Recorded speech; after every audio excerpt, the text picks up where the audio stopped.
ਆਹੋ, ਸਮਾਨ ਨੂੰ ਭੇਜੋ, ਉਹਨੂੰ ਕਹੋ ਸਿਆਸਤਦਾਨਾਂ ਨੂੰ ਆਪਸ ਵਿੱਚ ਗੱਲਬਾਤ ਕਰਕੇ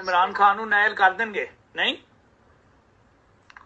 ਉਹ ਕਰ ਦੇਣਗੇ ਤਾਂ ਰੋਲਾ ਹੀ ਹੈ ਨਾ, ਉਹਦਾ ਕੀ ਫਾਇਦਾ। ਹਾਂ ਸਹੀ ਗੱਲ ਹੈ। ਚਲੋ ਔਰ ਮੈਂ ਭੇਜਦਾ, ਮੈਂ ਸ਼ਹਬਾਜ਼ ਸ਼ਰੀਫ ਨੂੰ ਡਾਇਰੈਕਟ ਭੇਜਦਾ ਮੈਂ ਮੈਸੇਜ ਕਿ ਸੁਲੇਮਾਨ ਨੂੰ ਭੇਜਾਂ। ਸ਼ਹਬਾਜ਼ ਸ਼ਰੀਫ ਨੂੰ ਭੇਜੋ ਤੁਸੀਂ ਡਾਇਰੈਕਟ। ਠੀਕ ਆ, ਬਟ ਉਹਦਾ ਤੁਸੀਂ ਨਾਂ ਕਿਉਂ ਥੱਲੇ ਲਿਖਿਆ ਸ਼ਹਬਾਜ਼ ਸ਼ਰੀਫ?